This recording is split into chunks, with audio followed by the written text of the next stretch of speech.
¿Y cómo conociste el tatuaje, John? Yo, Digo, John. Soy John. no, John está bien. Ya te puse otro nombre.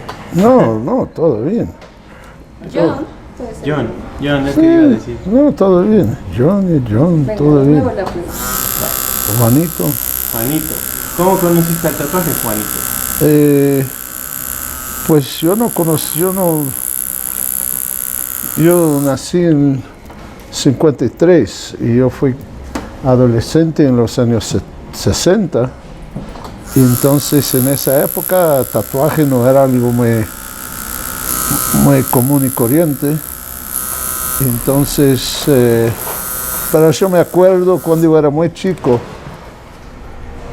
qué sé yo, que tenía 5 o 6 años y yo paseaba por el centro. Yo vivía en Los Ángeles y yo paseaba en el centro con mi abuela y ella me llevó a comer en una cafetería así y después yo salí a la calle solo y fui caminando por la calle solo y mi abuela fue a pagar la cuenta. Yo salí para la calle y estaba caminando por una calle y yo vi un local de tatuaje cuando yo tenía 5 años y yo me quedé así parado en la calle enfrente mirando hacia adentro y vi todos los dibujitos y cosas en la pared y me fasciné y de repente me vino la abuela y me dijo: ¿dónde estuviste? Vení, vamos, y me llevó. Y eso, ni me acordaba de esa experiencia, solo muchos años después, que eso fue mi primer contacto con tatuaje, pero yo había olvidado por completo. Y entonces cuando yo tenía como 18 años, yo estuve vagando por el mundo, así yo estaba viajando en México por dedo, y yo llegué en el puerto de Veracruz y allá yo hice amistad con unos marineros y gente que trabajaba en la muelle y eso, y yo quería agarrar chamba en un barco para llegar hasta Brasil y yo no tenía plata, entonces yo trabajaba así en las muelles haciendo cualquier cosa y hacía amistad con unos estibadores y gente que trabaja en la muelle y subimos en los barcos buscando chamba, que yo quería de cualquier manera llegar a Brasil y no tenía plata, entonces yo buscaba trabajo embarcado y así que en este medio, así trabajando en las muelles y conociendo marineros de varios lugares, la verdad que fue la primera vez que yo tuve contacto con tatuajes porque había gente tatuada, porque eso no había en la vida normal, mucha gente tatuada y ahí en los muelles de Veracruz, entre los marineros y algunos estibadores que tenía tatuajes hechos a mano, fue mi primer contacto con tatuajes. Entonces, bueno, en eso yo me despertó interés y en esos tiempos un marinero me enseñó a hacer tatuaje así a mano, con pura aguja. Entonces nosotros nos tatuábamos así, anclas y cosas chicas así hechas a mano, haciendo las pruebas. Y bueno, eso fue mi primer contacto con tatuaje. Después cuando conseguí chamba como marinero y embarqué y bueno, fui a Brasil y en Brasil de nuevo empecé a me fascinar con tatuaje. Ahí conocí unos tipos que también, unos adolescentes como yo, que tenían algunos tatuajes hechos a mano y estuvimos todos queriendo aprender a hacer tatuaje así con máquina y todo, pero no tuvimos acceso a todo eso. Entonces pensamos hacer las pruebas y vino un chico y dijo, mira, alguien me enseñó a hacer máquina y empezamos a hacer esas máquinas artesanales, ¿no? Y con eso así empezamos a rayar y uno al otro y a la gente, y fue así mi primer contacto con tatuaje. ¿Te recuerdas cuál era la tienda de Los Ángeles? La tienda no, ni idea, porque muchos años después yo trabajé en las grandes estudios de tatuaje de Los Ángeles, después que salí de Brasil, más o menos tatuando así, yo volví a Los Ángeles y ahí yo tuve contacto con los tatuadores así del Pike en Long Beach, pero eso fue muchos años después. Pero lo que yo vi cuando tenía 5 años, no, ni idea, no me acuerdo. Y entonces en Brasil, ya cuando empezaron tú y tus amigos a tatuar, ¿cómo se fueron desarrollando? ¿Nunca tuvieron acceso a un tatuador? No, solo muchos años después. No, porque no había tatuadores profesionales en Brasil. Había sí un viejo que se llamaba Loki y nosotros los tuvimos así como un capo, sí, pero no, nunca. No, tuvimos que hacer todo así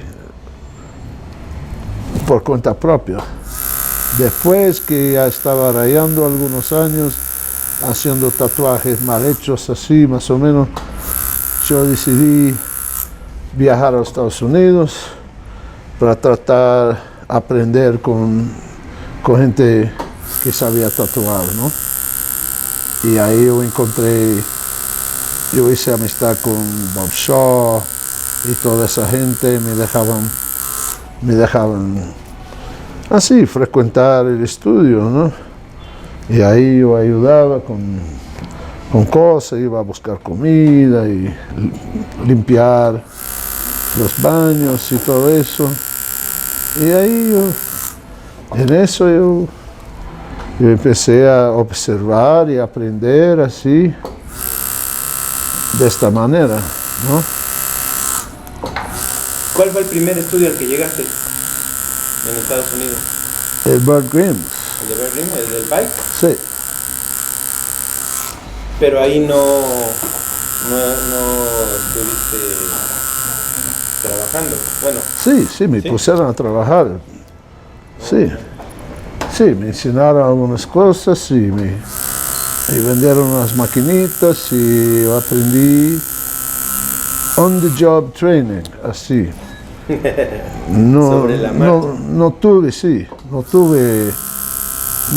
un aprendizado formal, así. Fue que me pusieron una máquina en la mano y me dijeron, bueno, andate a trabajar. Y así, entre trabajando, haciendo tatuajes y observando a los más viejos, yo más o menos de vez en cuando hacía alguna pregunta, pero era más así observando y trabajando. ¿Y de ahí del Pike a dónde te vas? Del Pike, yo trabajaba en el Pike hasta que se cerró los tatuajes en el Pike. Entonces yo trabajaba en un local que era de Bob Shaw y Colonel Todd, que eran socios, los dos. Y el Bob Shaw... ¿Qué pasa?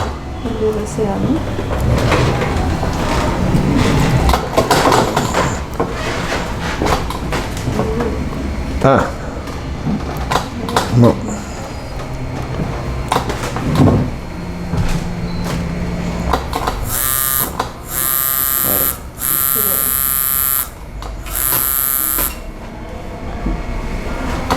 Bueno.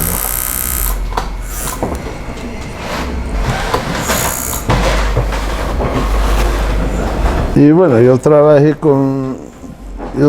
en el local que era de Bob Shaw y Colonel Todd, hasta que llegó el día que la ciudad compró todas las propiedades que era de los tatuadores y nos echaron. Y en eso yo iba a volver a Brasil, ya armado con máquinas y algo de experiencia de trabajar en tatuaje, digamos, profesional. Y yo iba a volver a Brasil porque no tenía más chamba en el Pike. Y en eso Bob Shaw, que yo había conocido, el Bob Shaw ya había salido, ya estaba viviendo en Texas. Entonces quien manejaba los estudios era Colonel Todd. Y Colonel Todd no sé dónde iba, pero Bob Shaw llamó a mí y me dijo, mira, si quiere venir a Texas, trabajar conmigo, hay espacio. Y yo dije que sí, claro. Trabajar directamente junto con Bob Shaw, yo iba a aprender muchas cosas que yo todavía no sabía. Entonces yo agarré y fui para Texas y trabajé. Yo abrí un local junto yo y Bob Shaw, los dos solos. Abrimos un estudio de tatuaje en Houston y trabajé como un año junto con él, y un año y medio, qué sé yo. Y después la mujer de él quería ir a vivir lejos en un pueblito bien más chico, y entonces medio que Bob iba a se jubilar, seguía tatuando, pero hizo un estudio chiquito, acostado a su casa en ese pueblito, lejos de todo, y me invitó a ir a trabajar allá. Y yo, como era joven, no quería trabajar en un lugar en el culo del mundo. Y como Houston era cerca de New Orleans, que es una ciudad grande y interesante, y yo tenía una novia en New Orleans que yo iba a visitar los fines de semana de vez en cuando, y yo dije, no, voy a New Orleans. Y entonces me despedí de Bob y fui a trabajar en New Orleans con un tipo que había conocido en una convención de tatuaje. El tipo se llamaba Sailor Moses. Nada más. Y yo fui a trabajar junto con Sailor Moses por un par de años en New Orleans. Y de allá fui a Belice y abrí un local de tatuaje en la ciudad de Belice. Y me quedé como un año en Belice, tatuando a los soldados británicos. ¿Había otros estudios ahí en Belice? No había nada. ¿Qué año habrá sido ese? 84, 83, por ahí. Y yo fui así, con la cara y el coraje para Belice, y monté un estudio porque había una guerra. No sé qué año fue, pero había una guerra entre los ingleses y los argentinos por las Islas Malvinas. Y como Belice era territorio británico todavía, entonces pusieron una base militar para todos los soldados que iban de Gran Bretaña para luchar en esa guerra en las Islas Malvinas. Yo vi, wow, va a haber muchos soldados que quieren tatuarse. Entonces yo fui y abrí un local así, acostado en un bar donde frecuentaban los soldados, donde se iban a emborracharse de noche. Yo puse un estudio de tatuaje acostado al bar, y ahí fue. Ahí la gente vino y yo tatuaba 24 horas por día. Hasta que se terminó esa guerra, y después yo me fui de vuelta a New Orleans y trabajé más un poco en New Orleans, y ahí Ahí un día vino una banda llamada Funstones, una banda de rock, estaba haciendo gira y vinieron a tatuarse conmigo en New Orleans y hice amistad con la gente de la banda y me dijeron, ¿por qué no vienes a Nueva York? No hay nada aquí en New Orleans. ¿Por qué no vienes con nosotros para Nueva York? Hay todo para ti, trabajar, conocemos todos los músicos punk. Si vienes a Nueva York vas a tener mucho éxito. Y bueno, yo tuve una bronca en New Orleans que yo quería salir. Y entonces en el medio de la noche yo agarré mis cosas y fui con esa banda que estaba terminando su tour y me llevaron a Nueva York con ellos y bueno, a mí pusieron para trabajar en su casa, vinieron todos los punk y los Ramones y toda esa gente y yo tatuando underground. Y después conocí a Spiderweb y me invitó a trabajar con él. Entonces ahí fui a trabajar con Spiderweb y me quedé como un año trabajando con él. Y bueno, cierta hora yo dije, bueno, voy a abrir un estudio propio y fui a abrir el Fan City. Y bueno. En ese entonces estaba prohibido el tatuaje en Nueva York, ¿no? Sí, todo el mundo trabajaba clandestino. Éramos todos clandestinos. Yo, Spiderweb, todo el mundo, David. Sí, todos trabajamos clandestinamente. ¿El lugar de Spiderweb en dónde estaba? Estaba en la Sexta Avenida, con más o menos en los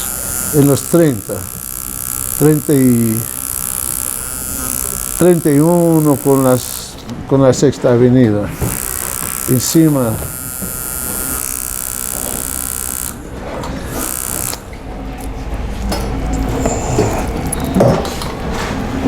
No, yo no uso eso.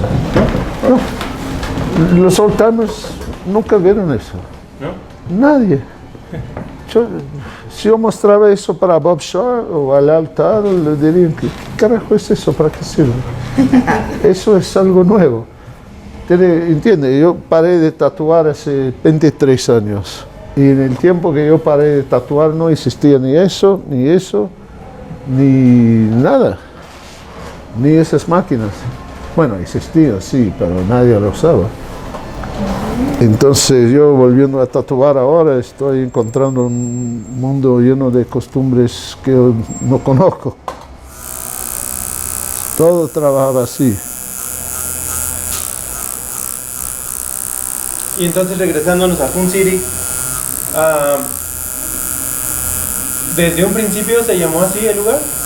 Sí, yo le puse el nombre. Ajá. El nombre yo lo inventé. No, el estudio es 100% cosa mía. ¿Y en qué parte estaba ese? Era por el Bowery, por la Primera Avenida con la calle Primera. Eso era un estudio privado, escondido. Por la calle nadie sabía que era estudio de tatuaje, era todo blindado así, parecía una bodega, de afuera. Y tenía que llamar por teléfono para pedir turno y todo eso.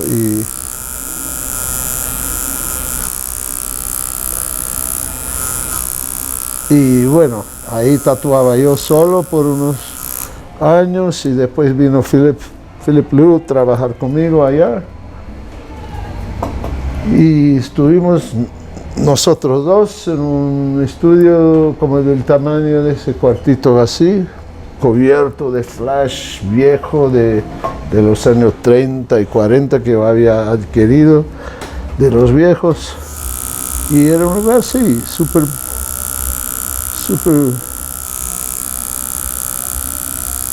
así, un lugar mágico.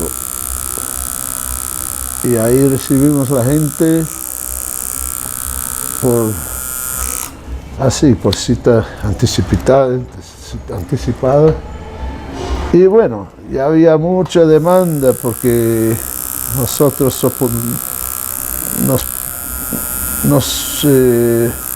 bueno, por el trabajo que hacemos, la gente los conocía así por nombre. Ah, no, esos tipos están haciendo tatuajes diferentes, cosas así. Philip hacía trabajos grandes, orientales, y yo hacía ese tipo de trabajo medio indígena, tribal, diferente, y nadie había visto mucho de esas cosas. Entonces nos poníamos medio así, notorios, y la gente nos buscaba. Y bueno, como no había muchos tatuadores y no había mucho movimiento de tatuaje en esa época, tuvimos la suerte de poder escoger a quién quería tatuar y quién no. Entonces vino mucha gente queriendo tatuaje normal, tatuaje chico, qué sé yo, cosa que no nos interesaba hacer. Quería hacer tatuaje así, tatuaje chico así, tipo Joaquín, que no nos interesaba, porque nosotros tuvimos clientes que querían tatuajes grandes o tatuajes diferentes. Entonces la gente que quería hacer una chingadera chiquita, su primer tatuaje, esas cosas, nos dispensamos. Y un día yo pensé, pero estamos perdiendo mucha plata, pero no podemos atender a esa gente toda. Entonces así yo dije, ¿por qué no voy a abrir otro local para atender a los walk-in y contratar a unos tatuadores para trabajar allá?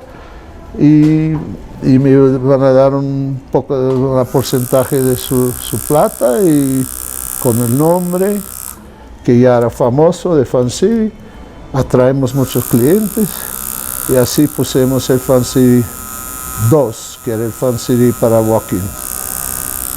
Y ahí fue el Chris Garber, yo le di su primer trabajo. Era chico y nadie lo conocía, y yo dije, bueno, si quiere trabajar, ven. Y yo contraté a él y más 3 o 4, y los puse para trabajar allá, y así fue. Y como era un local de walk-in, venía mucha gente así de la calle, y todo el mundo sabía dónde era. Entonces no era tan underground, y entonces eso despertó mucha atención, y después vino la prensa, y después vino el gobierno, y pues estaba ilegal, pero estuvimos trabajando así abiertamente, y nadie había dicho nada.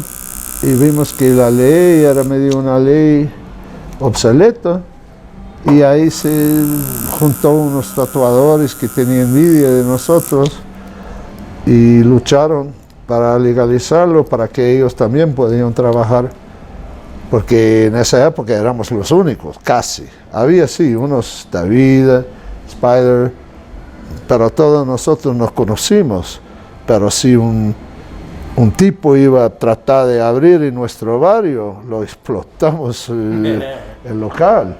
Y era así, y éramos muy mafiosos, entonces todos nos tenía miedo. Y entonces, pero cuando la cosa se puso así medio oficial, ahí ellos sabían que el gobierno le iba a proteger. Entonces luchaban para legalizar el tatuaje, para que podían abrir su local sin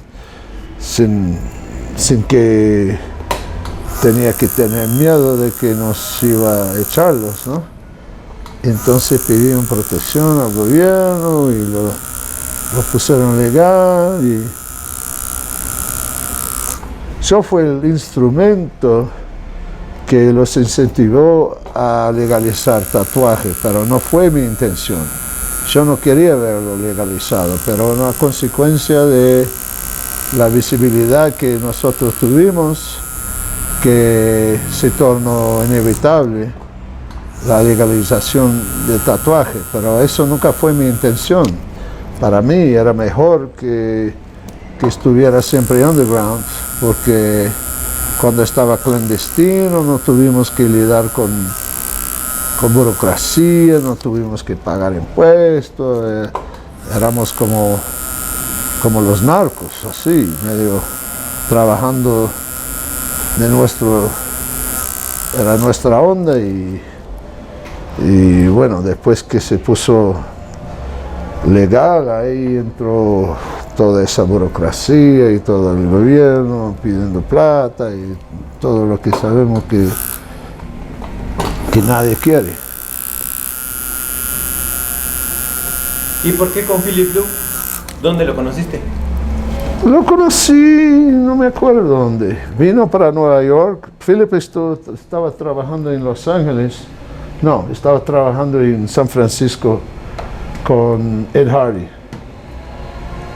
Y tuvo una bronca en San Francisco porque tuvo una bronca. La historia todos saben. No voy a comentar mucho sobre eso, pero en San Francisco trabajaba por Ed Hardy, era el niño de oro, tenía como 19 años y tatuaba como un monstruo y todo lo tenía mucho respeto, pero así agarró una bronca allá con gente que era amigo de Ed Hardy y lo echaron de San Francisco, lo cagaron de trompadas y le echaron y dijeron, sale de acá si no mueres. Y bueno, yo lo había conocido, creo que era a través de Spiderweb. Cuando yo trabajaba con Spiderweb, yo creo que Philip vino a visitar, solo para saludarlo, y hicimos amistad en esa época. Él tenía, qué sé yo, 16 años, y yo ya 28, algo así. Y después se fue a trabajar en San Francisco con Ed Hardy, y después que tuve esa bronca con Ed Hardy, me llamó y dijo, oh, Ed Hardy me echó de San Francisco, necesito salir urgente porque me amenazó de muerte, no sé qué. Y yo conocí a Ed Hardy hace muchos años, lo conocí muy bien. Y yo llamé a Ed Hardy y dije, mira, es un buen chico, ¿por qué todo eso? Y no, porque es un hijo de puta y yo dije, bueno, y Philip vino, y yo le dije a Philip, bueno, vení para Nueva York y trabajas conmigo. Y todo bien, nadie te va a pegar acá. Y entonces vino y trabajó conmigo, y Ed Hardy se puso enojado con eso y me llamó y dijo, hey, ¿qué haces? ¿Por qué das trabajo a ese pendejo? Y yo dije, porque yo hago lo que me da la gana y tú no mandas en mí, vete a la verga. Y así, y quedó conmigo como 3 años y era como un hermanito, muy buena onda, muy buena gente, excelente tatuador que ya me enseñó muchas cosas y no, nos llevamos súper bien. Para mí, todos los años que trabajamos juntos, para mí fue un sueño, porque realmente era entre los mejores tatuadores de todos los tiempos. Y entonces, claro que yo le daba todo el apoyo. Y entonces, ¿en qué momento se separan? ¿O tú te vas a otro lado? ¿Te vas a vivir a otro lado? No, yo me quedé con Fan City en Nueva York por 15 años. Okay. Yo empecé a trabajar con la revista, aún mientras Philip estaba conmigo trabajando. Después Philip, yo creo que acabó su visa por Estados Unidos, tuvo que volver para Europa y yo seguí en Nueva York por muchos años, pero siempre viajando. Como yo tenía una banda trabajando para mí, yo podía viajar más que la mitad del año. Entonces yo volví a Brasil, donde no tatuaba, pero yo pasé mucho tiempo en Brasil y también fui a vivir en Miami, tatuaba en Miami, tatuaba en Los Ángeles, viajaba para arriba, para abajo y mientras Fancidi seguía trabajando, funcionando con todos esos tatuadores que trabajaban conmigo. El Chris Garber y toda esa gente trabajaba en Fancidi. Y yo viajaba y bueno. ¿Cuál fue la primera expo que hiciste?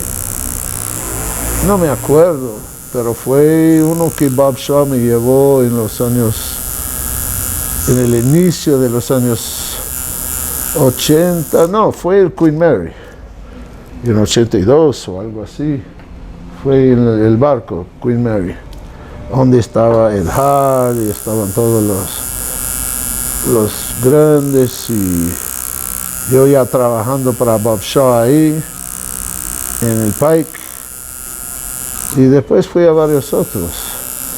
¿Quién organizaba esa expo del Queen Mary? No me acuerdo, tal vez el Harry tenía algo a ver con eso, pero no sé. No me acuerdo. Pero ahí estaba todos. Estaba Bob Shaw, estaba Lautaro, estaba Ed Hardy, estaba Bob Roberts, estaba todos los tatuadores de la época. No sé si fui el primero, pero fue entre los primeros. Y después con la revista, yo iba a una convención u otra con Bob Shaw, pero no era mi ganapán porque yo trabajaba en tatuaje. Y los expos era más algo que no sé. Pero Bob Shaw me llevó uno, no me acuerdo dónde, creo que era en Arizona o algún lugar así. Y me introdució a toda la gente. Y él era muy respetado, yo era medio desconocido. Pero Bob Shaw, eso todo antes de Nueva York. Eso era el mero comienzo de mi carrera. Y Bob Shaw me abrió muchas puertas.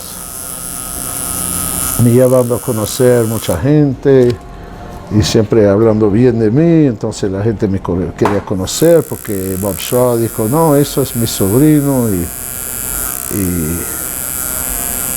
entonces la gente me recibía bien porque por recomendación de Bob Shaw.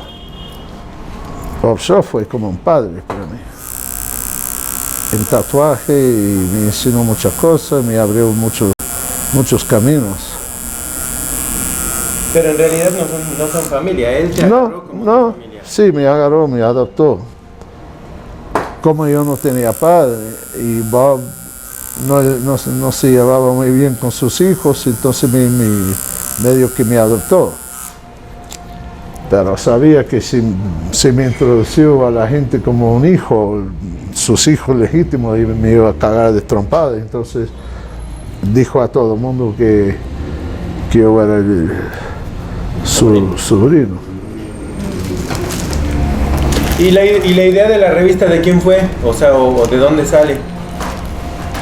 La revista fue, pero bueno, mismo en los años 90 cuando iba, porque yo tenía la revista, estamos hablando de la revista.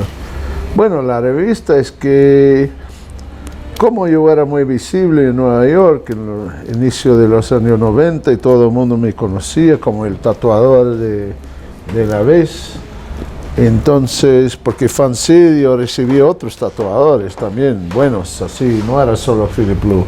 Vinieron a trabajar muchos conmigo allá. Era el Gilmont, era Crazy Ace, recibía muchas visitas así de tatuadores de fuera. Y en eso, así, yo era muy conocido por todos. Y había una mina que trabajaba una revista de biker, de motoqueros, que era Easy Rider, no era Easy Rider, Outlaw Bikers se llamaba, y era la primera revista que era para motoqueros, pero tenía toda una parte de la revista que publicaba fotos de tatuajes y esas cosas relacionadas a bikers. Entonces la mina vino y dijo, bueno, tú que tienes el estudio aquí, tienes muchos tatuajes y mucha gente tatuada que viene a visitarte y nos puede así mandar fotos de tatuaje para que los publicamos. Y bueno, así fui haciendo amistad con esa gente y poco a poco yo me puse como contribuyente a esa revista y bueno, empecé a motivar a la gente de la revista a publicar cosas más interesantes, que no eran solo fotos, pero algunas historias y bueno, y entonces en eso yo publicaba mucho en esa revista, entrevistas y cosas, pero seguía siempre siendo principalmente una revista para bikers. Pero todo bien, yo por lo menos la usaba como una vía de publicar cosas sobre tatuaje y arte que era más allá de solo la cultura de motoqueros. Y un día alguien de la revista salió de la revista y dijo que mira, esa revista está bien, pero queremos publicar una revista que se dedica principalmente al arte de tatuaje y salimos un poco de esa onda de motoqueros y vamos a publicar más cosas que tienen a ver con la pura cultura de tatuaje, historia y cosas así. Y en eso me invitaron a hacer una nueva revista solo dedicada a tatuaje. Y yo dije, bueno, si me dan los recursos, yo puedo ser editor, yo sé escribir muy bien, yo conozco todo el mundo. Sí, te puedo dar una revista de la puta madre.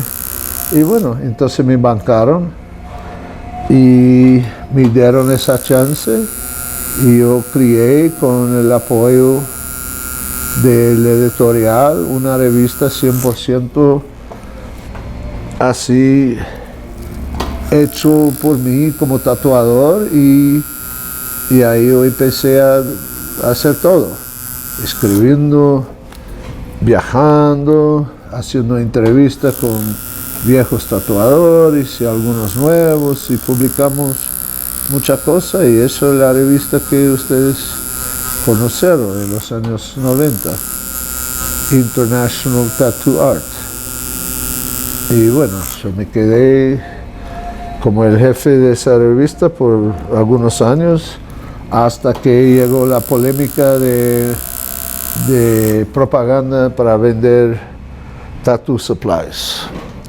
Y yo como editor, yo dije que no voy a apoyar eso porque el mundo de tatuaje tiene que ser entre los tatuadores y no quiero abrir eso al público porque va a acabar con todas las tradiciones y un día si ofrece facilidad de comprar material de tatuaje, en poco tiempo va a haber más tatuadores que clientes y todo el mundo me va a querer matar, entonces yo no voy a contribuir a eso. Entonces, como a ellos bancaba la revista y eran los dueños, me ofrecieron así me dijeron más o menos, bueno, lo hacemos o tú te vas, porque estamos perdiendo dinero. Y entonces me corrieron. Y bueno, así fui. Ahí yo volví a tatuar en full time y bueno, ya había dejado mi marca en el mundo del tatuaje, pero yo vi que un día el tatuaje tradicional iba a acabar con toda esa movida. Y ahora se ve como es hoy. Hoy está llegando al punto, si ya no llegó al punto, que hay más tatuadores que clientes. Y los tatuadores los tatuadores primarios están cagándose de hambre. Porque si no tuviera 500,000 cucarachas comiendo en su cocina toda su comida, tú tendrías un banquete hoy. Si tuviera un local como ese y no había 500 concurriendo contigo, estaría muy bien, estaría una cola aquí fuera esperando para tatuar, pero no es así porque cualquier pendejo va a la esquina, compra su maquinita, pone un sign en la ventana, dice fulano tattoo, world famous, y ya está. Y eso ya abrió el portal del infierno para los tatuadores. Yo solo me defiendo, digo, un poco hoy día, porque tengo algo de nombre por las semillas que yo planté en los años 90. Entonces yo digo que 90% de mis clientes son tatuadores que empezaron a tatuar leyendo mi revista en los años 90, entonces me tienen como, qué sé yo, algo que les importa, pero la mayoría no le chupa un huevo, nadie quiere pagar 5,000 pesos por un tatuaje por un tipo conocido cuando se puede ir a la esquina y hacer el mismo tatuaje para 200 pesos. Sí, claro.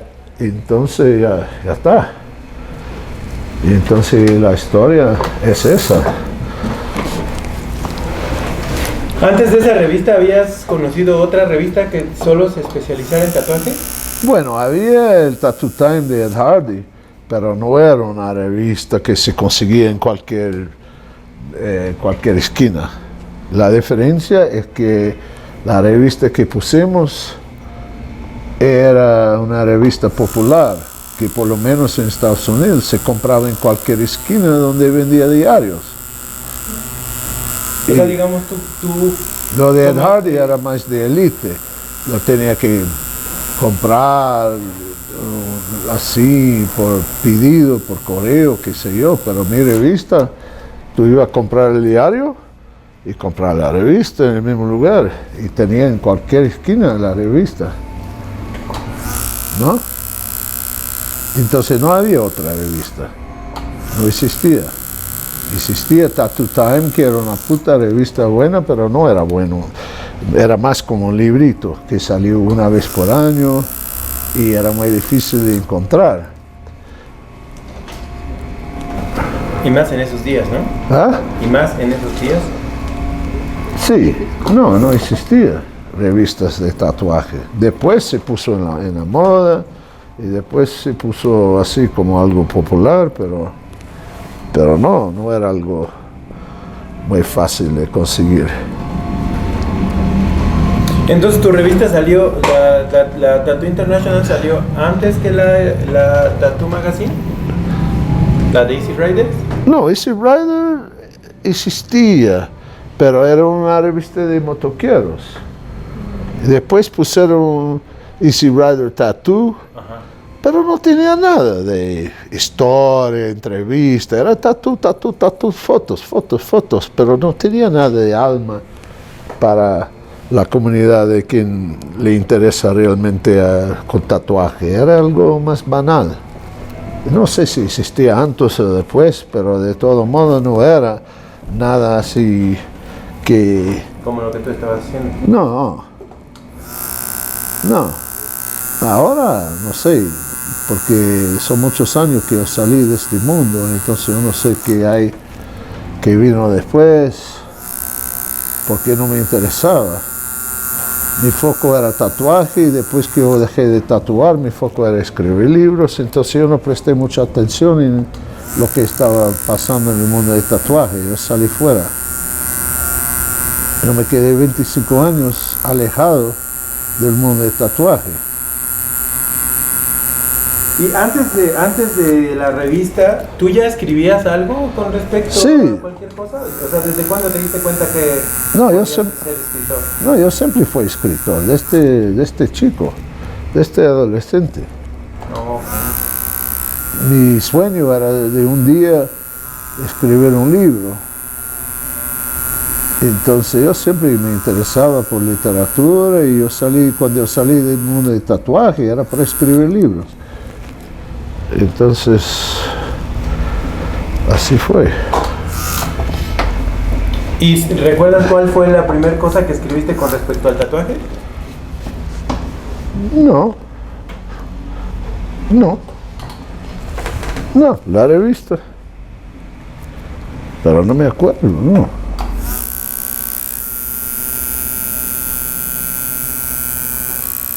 Y entonces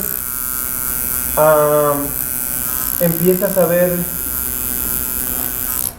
un cambio con respecto a lo que sale en la revista. O sea, ves que el mundo del tatuaje se transforma a medida de que van leyendo la información que compartes en la revista. Sí, obvio. ¿Pero qué cambios fueron los que viste? No, los cambios, yo no sé, la mayor parte de los cambios fuertes pasaron después que Cuando no estabas. yo no estuve. Yo sé que con la revista fue como el primer tiro de una guerra, porque la revista abrió la conciencia popular de tatuajes por un público bien más amplio.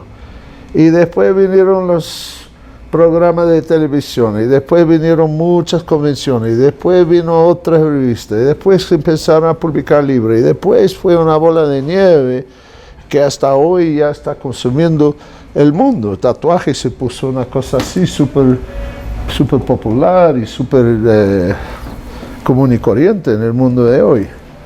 Y bueno, la revista fue el primer paso a eso. Pero los siguientes pasos, la verdad es que yo lo ignoré por completo, porque yo ya estuve fuera de ese mundo.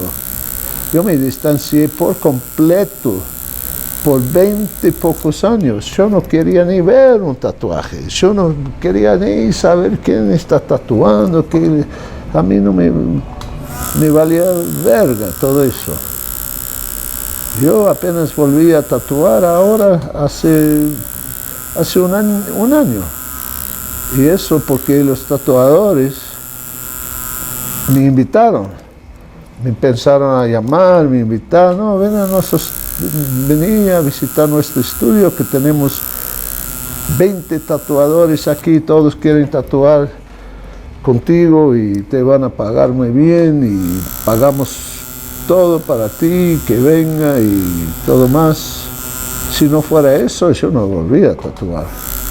Me gusta tatuar, pero no así atender al público. Entonces para mí está súper chingón, porque yo puedo tatuar puros tatuadores y me gustan los tatuadores porque somos de la misma raza y hablamos la misma lengua y pensamos de la misma forma. Y no tengo que aguantar a gente pendeja que me pide una chingadera y haga más alto, más bajo, más colores, más eso, más aquello. No, ahora tengo la suerte de poder trabajar con tatuadores y listo. Y si no, no. Pero dentro del gremio también tatuador, no, o sea, hay mucha gente que desconoce el tatuaje. ¿Cómo así? Sí, o sea, no es que piense igual que usted, ¿o sí? Todos los tatuadores. No, los nuevos, por ahí no, pero yo no. ¿Y cómo los invitarías? ¿Cómo así? Sí, ¿cómo invitarías a las nuevas generaciones de tatuaje a entender al tatuaje? A mí me chupa un huevo. Para mí se puede ir todo para el infierno. A mí no me importa. A mí no me importa. O sea, más bien que no haya. A mí no me importa. No soy aquí para ser profesor. Ya hice mi trabajo, ya publiqué varios libros quien le interesa leer y saber algo de la historia de tatuaje, del punto de vista de un viejo tatuador, qué bien, bueno, entonces que aprovecha. Y que no, bueno, también no me importa, ¿no? A mí no me va a cambiar la vida. O sea, de alguna manera es como un filtro entonces, No que sé, ellos mismos se filtren. no sé, ¿qué piensas tú? ¿Ah? Pues básicamente, Bueno, tú que estás involucrado con eso día y noche, porque es tu vida actual y tiene varios años que está en eso, así como yo ya estuve y no estoy más. La verdad es que tú tienes una visión por ahí mucho más amplia que yo sobre lo que pasa en la actualidad del mundo del tatuaje. es que justamente es esa parte de ¿para qué te enseño algo que no te importa? ¿No? Entonces, y no te importa porque tú Bueno. ni conoces al tatuaje del que yo hablo.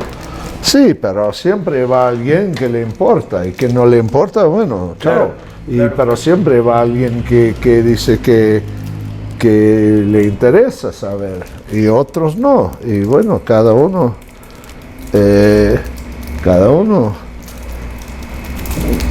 sigue su destino como lo ve, ¿no?